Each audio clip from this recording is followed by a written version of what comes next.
They were 22 and 24 years old in 1871, though their physical forms had ceased aging a full 43 years earlier. Before we step into this unsettling story from the darkened corners of Savannah, Georgia, I have to ask, where are you tuning in from at this very moment? Maybe you're tucked away in your room, the night draped around you. If tales like this make your skin prickle, go ahead and smash that subscribe button. A clear's throat. You'll definitely want to stick around, because what happened to the Hull sisters is going to linger in your mind long after the final word fades. I promise you, every detail is worth your attention. So let's journey back to an era when Savannah's cobblestone lanes carried whispers that high society chose to ignore. The telegram landed on Dr.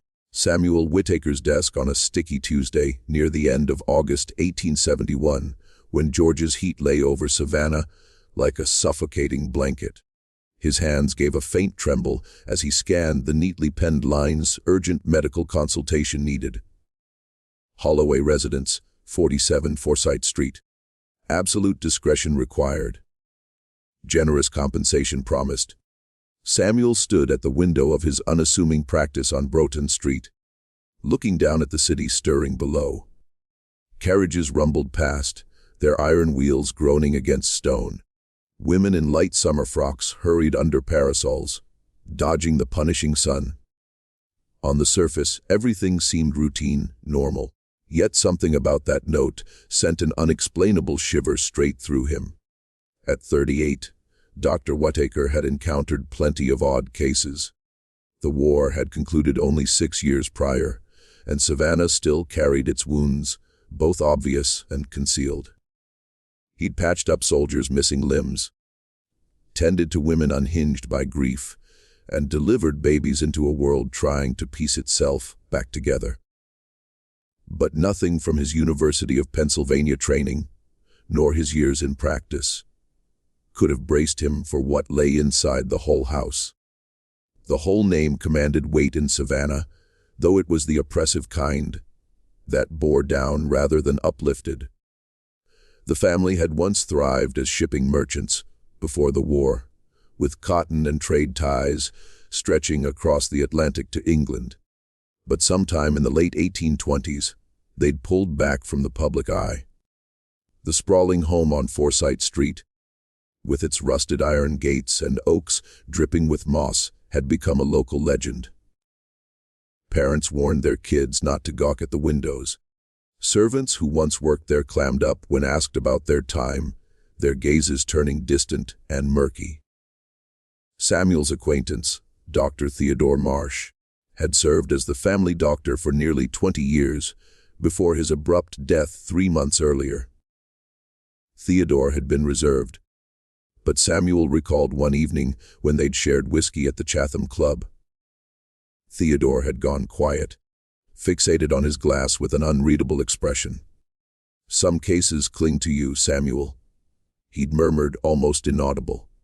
"Some things you witness, they reshape your understanding of reality.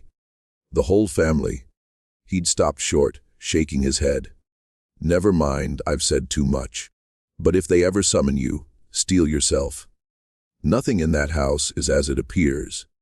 Now, clutching that telegram, Samuel realized he was about to uncover what Theodore had hinted at. He reached the Hull residence just before dusk. The house rose before him, 3 stories of reddish brick, half swallowed by overgrown magnolia trees. The gardens, once pristine, had gone feral. Ivy clawed up the walls like desperate fingers. The iron fence showed patches of rust, and the gate gave a mournful squeal as Samuel pushed through.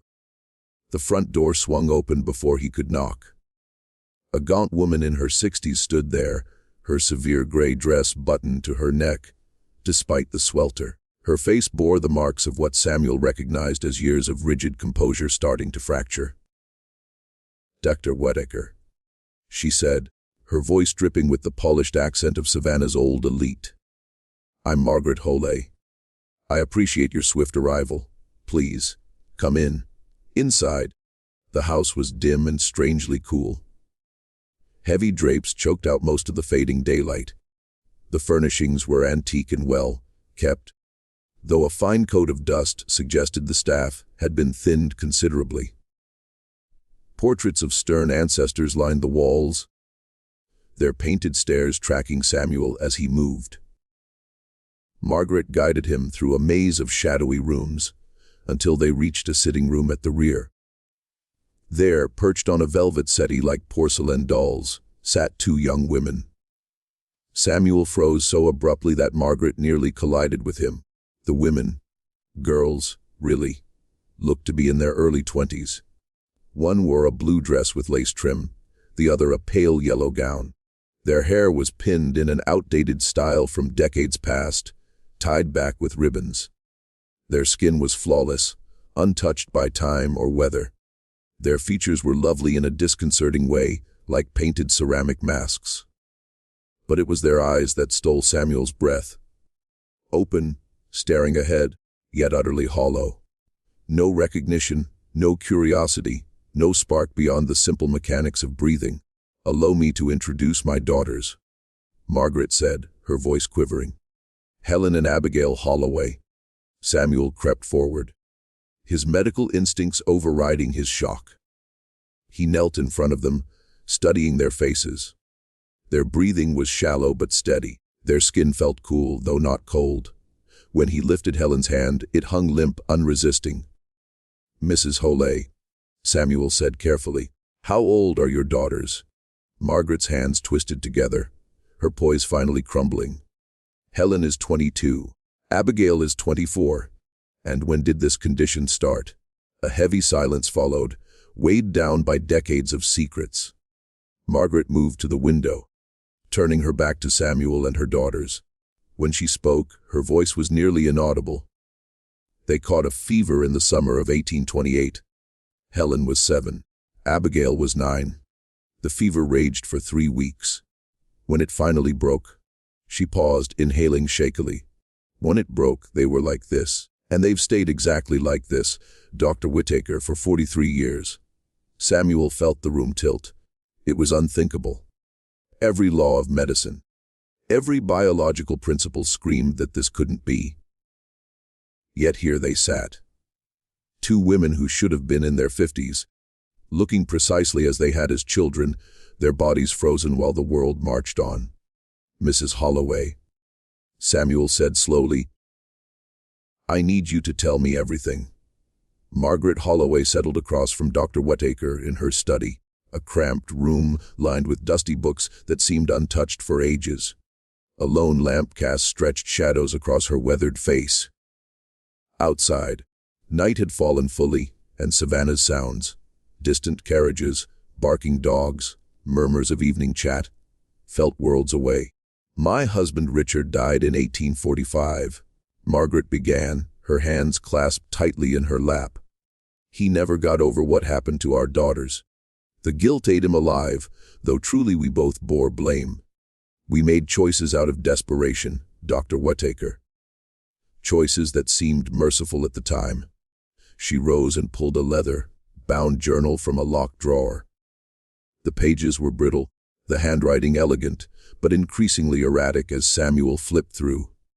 Medical records, he realized. Detailed observations spanning decades. "The fever struck in July 1828, Margaret continued. "It began like any childhood illness. A mild temperature, complaints of fatigue. But within days, both girls were burning up. Their fevers spiked to levels that should have been fatal. Dr. Nathaniel Pritchard was our physician then. He'd never witnessed anything like it. He threw everything at it. Cold baths, bloodletting, every remedy known to medicine at the time." Samuel scanned the 1828 entries, noting the meticulous detail. Temperatures logged multiple times daily. Observations on the girls' behavior, frantic notes on failed treatments. "For 3 weeks, they hovered between life and death," Margaret said. "They screamed, sometimes in voices that didn't sound human. They spoke in tongues we couldn't place. Their bodies would seize, twisting in grotesque ways." Dr. Pritchard said he'd seen similar signs in severe brain inflammation, but never this extreme. And then the fever broke. Samuel prompted. Margaret nodded slowly.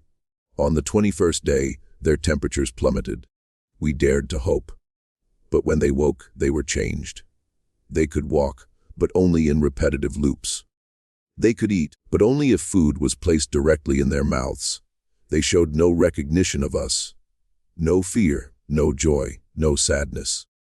It was as if the fever had scorched away everything that made them who they were, leaving just the husks of their bodies behind. Samuel set the journal down. Mrs. Holey, what you're describing sounds like severe neurological damage.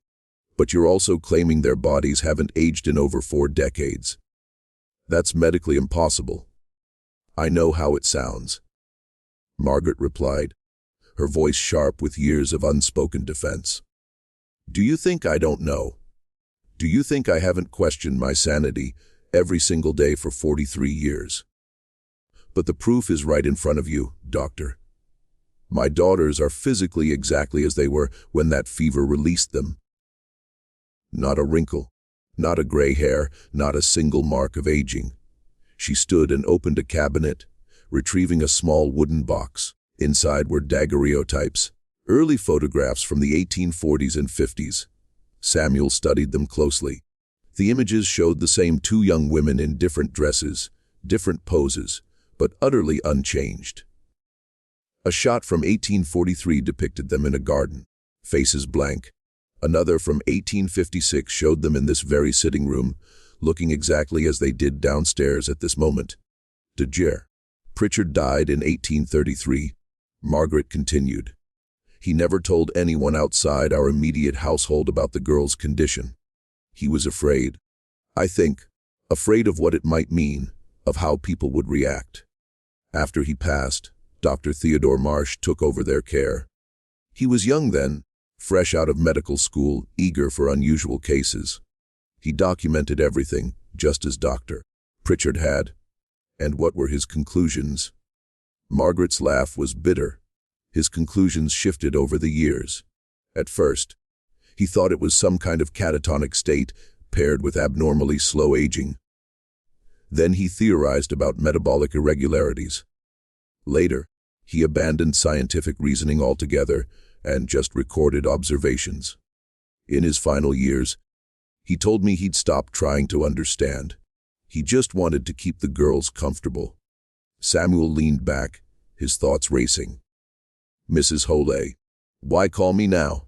Why, after all these years, do you suddenly need a new physician? The question hung heavy. Margaret's composure shattered entirely. Tears streamed down her face, and her voice cracked with anguish that had been building for decades. Because something's changed, Dr. Whittaker. For 43 years they've been predictable. The same movements, the same responses, like clockwork. But 3 months ago, around the time Dr. Marsh passed, they started doing something different. Different how? Margaret's hands trembled as she gripped the chair arms. They've begun speaking. Not full sentences, just fragments, repeated over and over. And the things they say, doctor, she closed her eyes.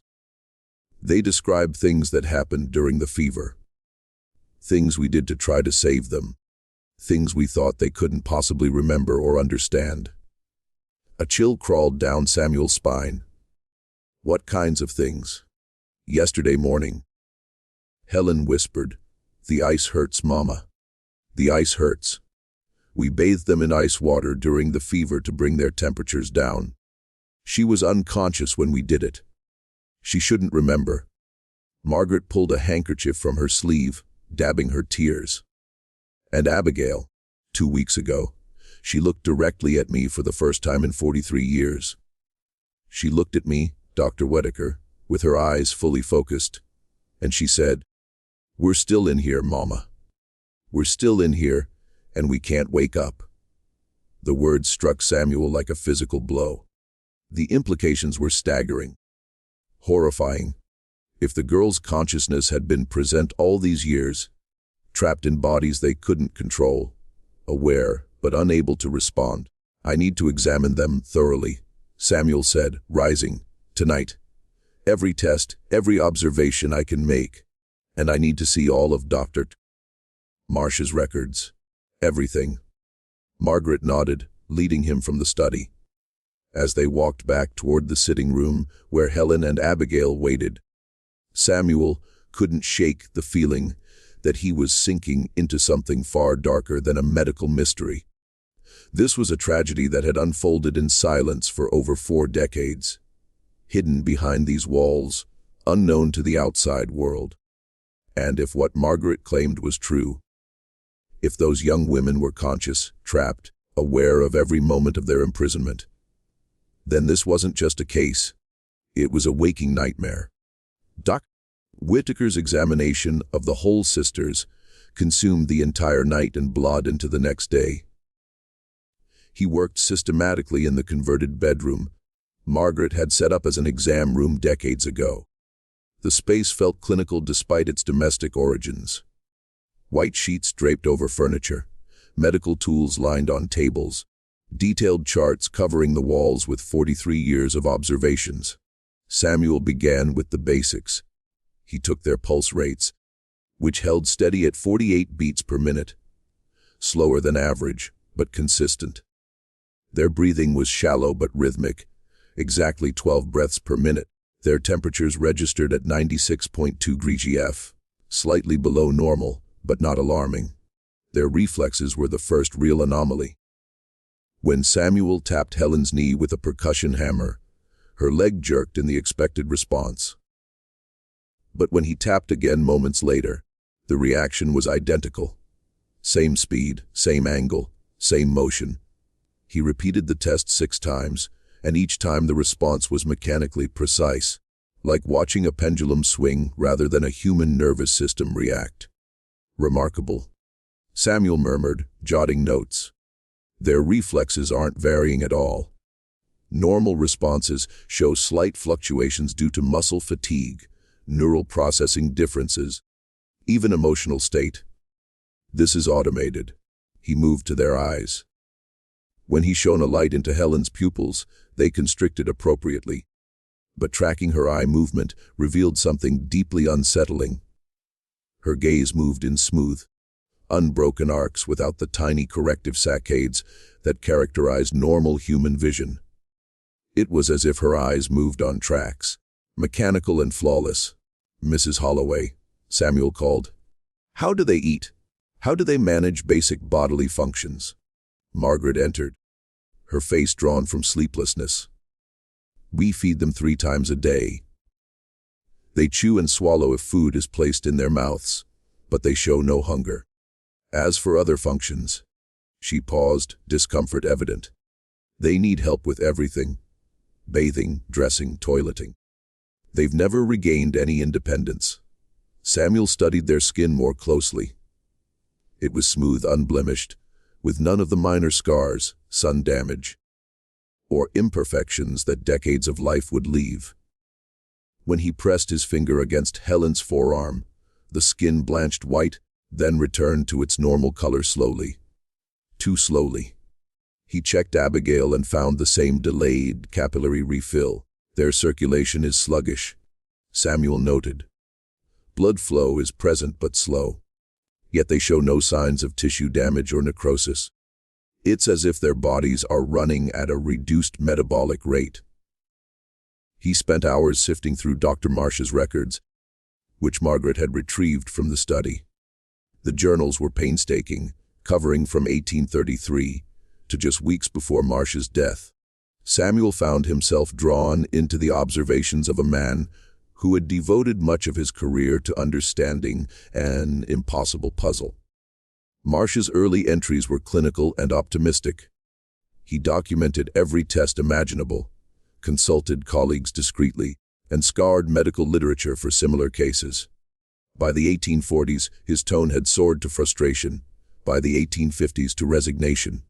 His final entries, written in a progressively unsteady hand, revealed something else entirely: fear. December 3, 1870. Samuel read aloud. "The girls remain unchanged, but I am not. I find myself watching them for longer stretches, searching for a sign I might have missed. Yesterday, I could have sworn Abigail's eyes tracked me across the room. But when I positioned myself in her line of sight, she stared through me as always. Am I losing my mind, or are they changing in ways too subtle for my failing senses to detect? March 15th, 1871, he continued. I heard Helen make a sound today. Not a word, just a soft exhalation that might have been the start of speech. When I asked her to repeat it, nothing. Margaret insists I imagined it. Perhaps I did. Perhaps my mind is creating the very thing I've sought for decades. Evidence of consciousness behind those vacant eyes. The final entry was dated May 1871, just weeks before Marcia's death. I can no longer deny what I'm witnessing. They are changing. Whether they are waking, or something else is stirring within them, I cannot say. I have failed these girls, failed their mother, failed my oath as a physician. If consciousness has been present all these years, trapped and aware, then we have subjected them to a torture beyond imagination. God forgive us all. Samuel set down the journal, his hands trembling slightly.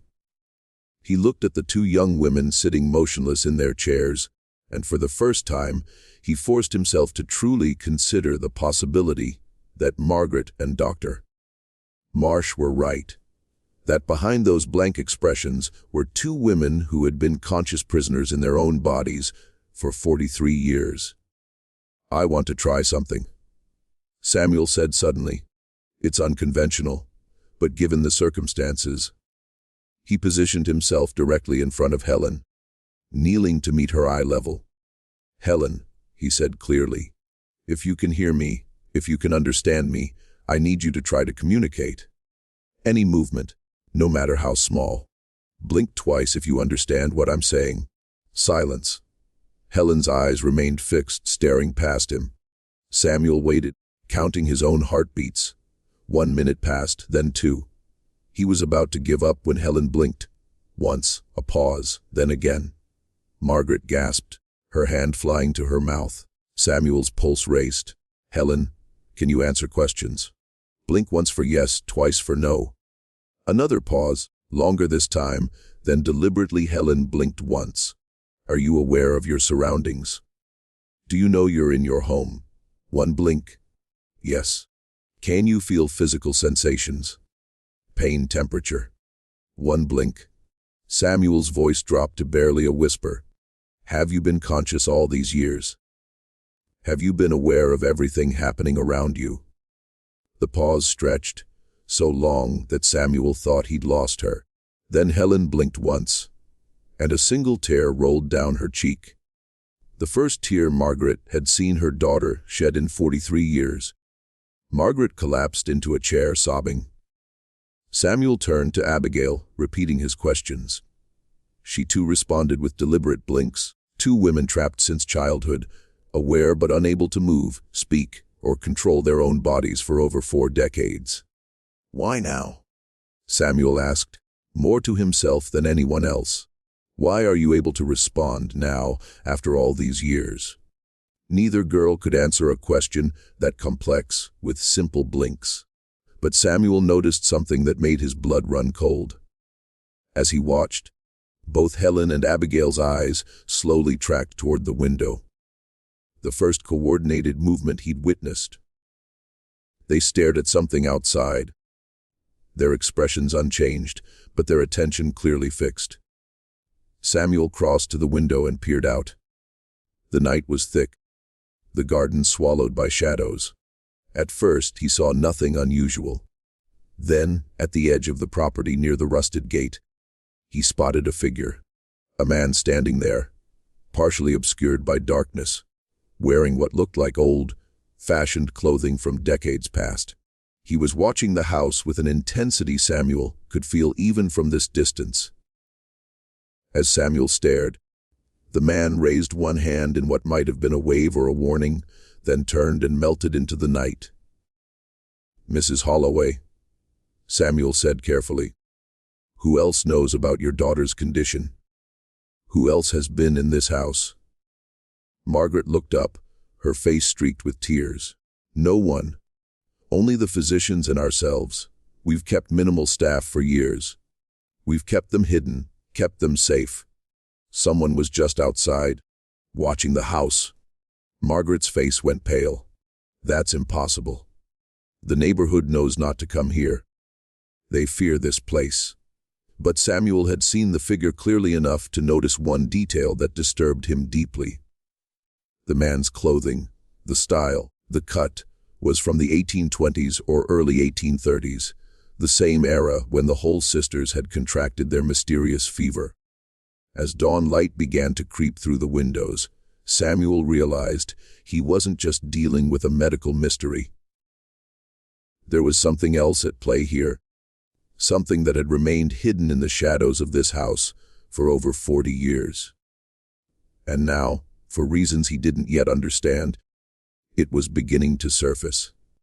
Whatever secrets the whole family had buried were starting to rise, and Samuel was beginning to suspect that the truth about what happened in the summer of 1828 was far more disturbing than a simple fever. The discovery came 3 days later, while Samuel was searching the attic of the Hole house. Margaret had been reluctant to let him up there, claiming it held only old furniture and forgotten belongings. But Samuel had pushed. Thoroughness demanded he understand every facet of the sisters' environment. The attic was suffocating despite the early autumn weather. Dust motes swirled in the light, piercing through gaps in the wooden slats. Trunks lined the walls, their contents the collected history of a family that had once stood tall and gradually retreated into shadows. Samuel was about to call it quits when he noticed something off about the floorboards near the eastern wall. Several boards looked newer than the rest, their nails less corroded. He knelt, running his fingers along the edges, and found they'd been carefully fitted but not permanently secured. Beneath them lay a metal strongbox, locked but showing signs of rust. Samuel hauled it downstairs, where Margaret waited in the sitting room with her daughters. When she saw the box, every drop of color drained from her face. "Where did you find that?" Her voice was barely audible. "Hidden in the attic. Mrs. Holloway, I need you to open it." "I can't." "You can, and you will, whatever secrets this box holds. They're relevant to your daughter's condition." "I'm certain of it." Margaret's hands shook as she produced a key from a chain around her neck. A key Samuel hadn't known she carried. The lock resisted at first, corroded by decades of damp, but finally gave with a metallic groan. Inside were documents, letters primarily, along with a leather notebook and several yellowed newspaper clippings. Samuel spread them across the table, and as he began to read, the pieces of a horrifying puzzle started to click into place. The letters were correspondence between Margaret's late husband, Richard Hole, and a man named Dr. Augustus Blackwood. The earliest letter was dated March 1828. "Mr. Hole," Samuel read aloud, "I have received your inquiry regarding treatment for childhood behavioral issues. While my methods remain controversial among conventional practitioners, I assure you they have yielded remarkable results where traditional medicine has failed. The procedure I propose involves a carefully calculated application of certain medicinal compounds, combined with a period of intensive therapeutic intervention. The temporary discomfort will be far outweighed by the permanent benefits." Samuel looked up at Margaret. "Who was Dr. Augustus Blackwood?" Margaret's voice was hollow. "He practiced what he called neurological reformation. He claimed he could cure mental and emotional disorders through a combination of medicine and manipulation of the nervous system." "You took your daughters to him?" "No." Margaret closed her eyes. "We brought him here. Helen and Abigail were displaying what we considered troubling behaviors. Willfulness, emotional outbursts, defiance. By the standards of the time, They were becoming unmanageable. Richard was worried about their futures, their chances at good marriages, at maintaining the family's social standing. Samuel felt ice spreading through his chest. "Mrs. Holloway, what exactly did Dr. Blackwood do to your daughters?" The newspaper clippings provided part of the answer. They were from various publications between 1820 and 1827, reporting on Dr. Augustus Blackwood's controversial methods. One article from the Charleston Medical Journal described his theories on resetting the nervous system through induced fever and pharmaceutical intervention. Another from the Savannah Republican detailed accusations of improper treatment and patient deaths that had never been proven. The leather notebook was Blackwood's own journal, apparently left behind after the procedure. Samuel's hands trembled as he read the entries detailing what had been done to Helen and Abigail Holloway. June 15, 1828, began treatment of Holloway subjects. Initial dose of compound administered. Both subjects showed expected responses: elevated temperature, neural sensitivity, altered consciousness. Parents adequately prepared for procedure's intensity, assured them temporary nature of symptoms. June 20, 1828, unexpected complication. Subjects' temperatures exceeding safe thresholds, attempting to stabilize without compromising primary objective of neural reformation. Parents becoming distressed. Increased sedative administration. June 28, 1828, critical development. Subject's fever has reached unprecedented levels. All attempts at reduction failing. Neural patterns showing abnormal organization. Physical responses suggest fundamental alteration of biological processes. Parents demanding cessation of treatment. Cannot comply. Withdrawal at this stage would likely prove fatal. Can only maintain current course and hope for stabilization. July 7, 1828. Subject stabilized, but outcome not as intended. Complete neural reset has occurred. Consciousness appears suspended. Physical aging processes arrested. Parents hysterical. Cannot explain full implications without revealing extent of intervention. Advised them fever was natural occurrence. Must leave Savannah immediately. This outcome must not be traced to my methods. Samuel set the journal down, barely able to breathe. He experimented on them. He gave them something, some compound that was supposed to change their personalities, make them more docile, more manageable. Instead, it triggered a fever that destroyed their ability to control their own bodies and stopped their physical aging. Margaret was weeping openly now. We didn't know. We thought we were helping them, giving them treatment that would make their lives easier. Dr. Blackwood presented credentials, references from other families. He seemed legitimate, scientific. By the time we understood what was happening, it was too late. The fever had taken hold. And when did you learn the truth about what he'd done? Richard found these documents after Dr. Blackwood fled. He'd left them behind in his haste to escape. Richard was devastated. He'd inadvertently subjected his own daughters to an experimental procedure that ruined their lives.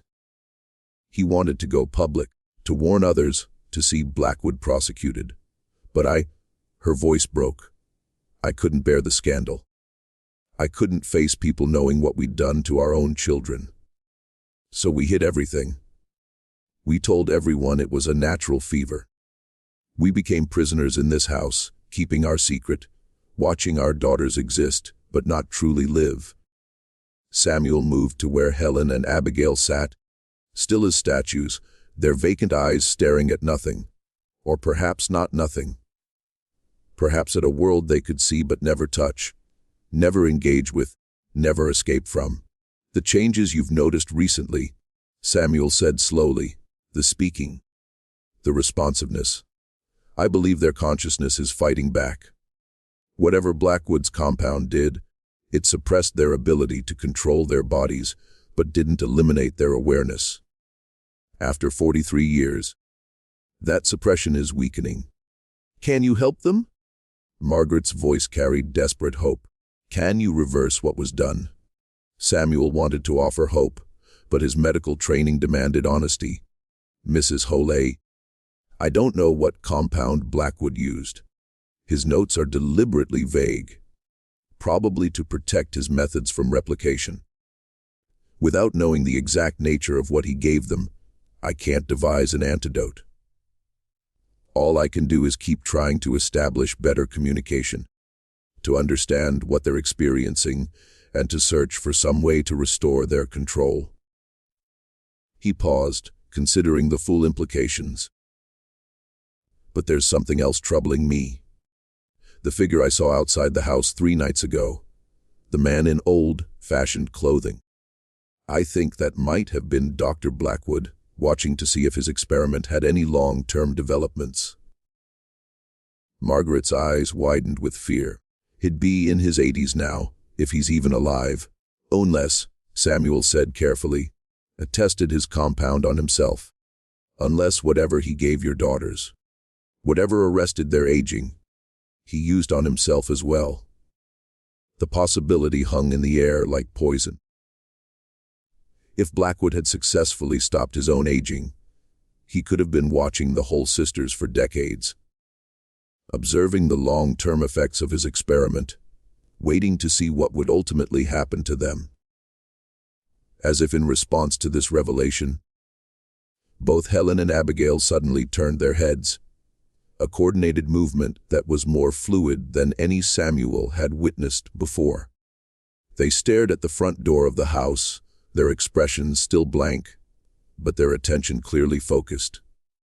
A moment later, there was a knock. The knock echoed through the hollow house like a death knell. Samuel, Margaret, and the 2 sisters remained frozen in the sitting room, the weight of decades of secrets pressing down on them. The knock came again, more insistent this time, and Samuel made a decision. Stay here, he told Margaret, moving toward the entrance hall. Keep the girls away from the door. But as Samuel approached, he heard Margaret gasp behind him. He turned to see both Helen and Abigail rising from their chairs, standing on their own for the first time in 43 years. Their movements were unsteady, like newborns learning to walk. But they were moving independently, deliberately heading toward the front door. The knock came a 3rd time, and with it a voice Samuel recognized from his nightmares. Mrs. Holloway, I know you're inside, and I know you've discovered my journal. It's time we discuss the future of my work. The voice was cultured, educated, carrying the precise diction of an earlier era. Samuel opened the door to find himself face to face with a man who appeared to be in his mid-60s. Though his eyes held the weight of someone far older, he wore modern clothing, but his bearing, his manner of speech, belonged to another time. Dacre Augustus Blackwood, I presume, Samuel said coldly. The man smiled. Dr. Whittaker, I've been following your involvement with interest. You're more thorough than Dr. Marsh ever was. He preferred comfortable ignorance to uncomfortable truth. Helen and Abigail had reached the entrance hall now, standing behind Samuel with Margaret supporting them.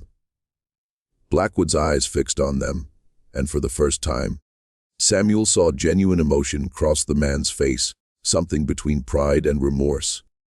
My beautiful subjects, Blackwood murmured. After all these years, you're finally awakening, just as I theorized you would. You experimented on children, Samuel said, his voice tight with anger. You destroyed their lives. I attempted to perfect the human condition, Blackwood corrected. Yes, there were complications. Yes, the outcome wasn't what I intended. But consider what I achieved. I arrested the aging process itself. I created a state of suspended biological time. The applications, the possibilities. You created a living hell for 2 innocent girls. Margaret cut in, her voice stronger than Samuel had ever heard it. You turned my daughters into prisoners in their own bodies for over 4 decades. Blackwood's expression hardened. I offered you a choice, Mrs. Hole, I offered to take them with me, to continue studying their condition, to search for a way to reverse or improve their state. You refused. You chose to hide them away, to pretend they were the victims of natural fever rather than face the truth of what you'd commissioned me to do. I commissioned you to help them, Margaret said, tears streaming down her face, not to destroy them. Then let me help them now. Blackwood stepped forward, reaching into his coat. Samuel tensed, but the man only produced a small glass vial filled with amber liquid. This is a refined version of the original compound. I've spent decades perfecting it based on my observations of your daughters and my own experiences. It won't completely reverse the effects, but it will restore more control over their bodies, allow their consciousness to fully reconnect with their physical forms. Samuel studied the vial with deep suspicion.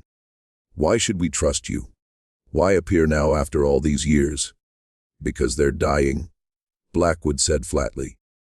The suspended state was never meant to be permanent. It's breaking down. That's why they're regaining movement and speech. But the breakdown is uncontrolled. Within a year, perhaps two, their bodies will begin aging rapidly to catch up with their chronological age. They'll experience 70 years of physical aging in a matter of months. It will be agonizing, and it will kill them. He held out the vial. This will stabilize the breakdown, allow them to age normally from this point forward, but under controlled circumstances. They'll regain most of their motor functions and the ability to speak. They'll finally be able to live something approximating a normal life for whatever time remains to them. Margaret looked at Samuel desperately. Is he telling the truth? Are they dying? Samuel thought of the increased responsiveness, the tears, the coordinated movements, all signs of a system that had been locked in place for decades beginning to unlock. Blackwood could be right. The awakening might not be a recovery, but a collapse. I can't verify his claims without extensive testing, Samuel admitted. But medically, what he's describing is plausible. A system held in suspension for this long would eventually become unstable. Then we have no choice, Margaret said. We have to try. There's always a choice, Samuel countered. We can attempt treatment with conventional medicine. We can. Helen's hand suddenly gripped Samuel's arm. Her eyes, for the first time since he'd met her, focused directly on his face with full awareness and desperate plea. Her lips moved, forming words that came out as barely audible whispers. Please, let us speak. Abigail's voice joined her sister's, equally strained, equally desperate. We want to talk. One time. The implication was clear. Whether Blackwood's treatment worked or not, whether they lived or died, Helen and Abigail Hole wanted the chance to finally communicate after 43 years of silence. They wanted their voices heard, their story told, their suffering acknowledged. Samuel looked at Margaret, then at Blackwood, then back at the two sisters who had suffered in silence for longer than most people lived. He made his decision. Give them the compound, he said. But I'll be monitoring every moment, and if anything goes wrong, if they show any signs of distress, I'm stopping the treatment immediately. Blackwood nodded, moving carefully into the house. He directed them back to the sitting room, where he prepared the treatment with practiced efficiency. He divided the amber liquid into 2 small doses, explaining that it would need to be administered gradually to avoid shock to their systems. The effects will begin within hours, he said. Full restoration of speech and motor control will take several days. There may be pain as their nervous systems reconnect with their conscious minds. But I promise you, what they'll gain will be worth the temporary discomfort. He administered the first dose to Helen, then to Abigail. Both sisters accepted it without resistance, trust, or perhaps desperate hope, evident in their newly aware eyes. For several hours, nothing changed. Samuel remained vigilant, checking their vital signs every 15 minutes.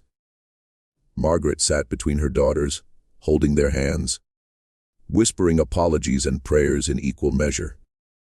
Blackwood observed from across the room, making notes in a journal similar to the one Samuel had found in the attic. Then, as the sun began to set, Helen spoke clearly for the first time in 43 years. "Mama," she said, her voice adult, but carrying the cadence of the child she'd been when the fever took her. "Mama, we heard you all those years. Every word you said to us, every tear you cried. We heard everything." Margaret broke down completely, pulling both daughters into her arms. "I'm so sorry. I'm so terribly sorry. We know why you did it," Abigail added, her voice growing stronger. "We heard you and Papa talking all those nights. We know you thought you were helping us. We know you've suffered too." Over the following hours, as the treatment continued to take effect, the sisters told their story. They described what it had been like to be conscious, but unable to move, to understand language but be unable to speak, to feel everything but express nothing. They talked about the early years, when they'd still hoped to wake up, to break free from their prison. They described the later years when hope had faded but awareness remained. Decades passing in a liminal state between life and true living. "We made peace with it eventually," Helen said, her voice gaining strength. "We learned to exist in our minds, to create an interior world where we could still be sisters, still share experiences even though we couldn't communicate them. But we always hoped someone would find a way to reach us." By the end of the week, both sisters had regained substantial control over their bodies. They could walk steadily, speak clearly, and begin the process of learning to live in a world that had changed beyond recognition. During their imprisonment, they were physically in their 20s, but mentally carried the accumulated experience of 50-odd years of consciousness. Blackwood remained for several days, monitoring the treatment and documenting the results. On the final evening before his departure, he sat with Samuel in the study. "You'll report what I did, of course," Blackwood said. "It wasn't a question." "I should," Samuel replied. "What you did to those girls was monstrous." "Yes, it was." "But would you have me prosecuted now, when that prosecution would inevitably expose them to public scrutiny? Would you subject them to becoming medical curiosities, objects of study and speculation for the remainder of their lives?" Samuel had no answer. The truth was that exposing Blackwood would mean exposing Helen and Abigail as well. It would transform their suffering into spectacle, their recovery into a carnival attraction. "I'm an old man, Dr. Whittaker," Blackwood continued. "My compound has kept me alive far longer than natural lifespan should allow. But even that effect is breaking down now. I'll be dead within the year. The same rapid aging that would have killed Helen and Abigail is beginning in me. The difference is, I've lived a full life. I've pursued my research, documented my findings. I've paid for my mistakes in my own way." He stood, preparing to leave. "The decision of what to do with my journal, my research, my crimes, I leave that to you and Mrs. Holey. My work dies with me either way. I never trained successors, never published my findings. When I'm gone, the knowledge of how to create this compound will be lost forever." "Good," Samuel said coldly. "Some knowledge isn't meant to exist." Blackwood smiled sadly. "Perhaps. Or perhaps in a century or two. When medicine advances beyond our primitive understanding, someone will wish they had my notes to build upon. But that's not my concern anymore. I came to correct my greatest failure. I've done that." He left that night, disappearing into the savannah darkness as completely as he'd emerged from it. Samuel never saw him again. though he read a brief newspaper obituary 6 months later about an unidentified elderly man found dead in a Charleston boarding house, appearing to have aged decades in a matter of weeks. The Hull sisters lived for another 15 years. Under Samuel's care, they gradually adjusted to the modern world, learning to navigate a society that had transformed while they'd been trapped. They never married, never left Savannah, never sought public attention for their extraordinary story. They spent their remaining years making up for lost time, reading voraciously, attending theater performances, taking walks through the city that had changed so much since their childhood. They wrote extensively in private journals that Samuel helped them keep, documenting their unique perspective on consciousness, captivity, and the nature of time itself. Helen died in 1884, Abigail in 1886. Both succumbed to pneumonia. Their long-suppressed immune systems never fully recovered from Blackwood's compound. Margaret outlived them both by a year, dying with the relief of knowing her daughters had finally experienced some measure of freedom before the end. Samuel Whittaker kept Blackwood's journal and research notes locked in his private safe for the rest of his life. He never published the story, never sought recognition for his role in the sisters' recovery. He'd promised Margaret and her daughters that their secret would remain safe, and he honored that promise. But he did leave one document behind, sealed with instructions that it not be opened until a century after his death. That document, discovered in 1954 and eventually deposited in the archives of the Georgia Historical Society, contained the full account of what had happened to the Hull sisters. A warning to future generations about the dangers of pursuing medical advancement without ethical constraints, and a testament to the resilience of human consciousness, even in the most dire circumstances. The Holloway House still stands on Forsyth Street in Savannah, though it's been converted into offices now. Sometimes late at night, security guards report hearing what sounds like 2 young women's voices laughing together softly in the darkness. Not ghostly or frightening, but joyful, as though celebrating a freedom long denied finally achieved. Whether those sounds are merely the building settling or something more, no one can say for certain. But those who know the true history of the house like to think it's Helen and Abigail Holloway. Their consciousness finally free from the prison of their bodies, spending eternity in the companionship they were denied for so long in life. Some medical mysteries are solved, some secrets are revealed, and some stories, no matter how impossible they seem, turn out to be horrifyingly, tragically real. The Holloway case remains one of the most disturbing examples of what can happen when scientific ambition supersedes human compassion. A reminder that the pursuit of knowledge must always be tempered by the imperative to do no harm.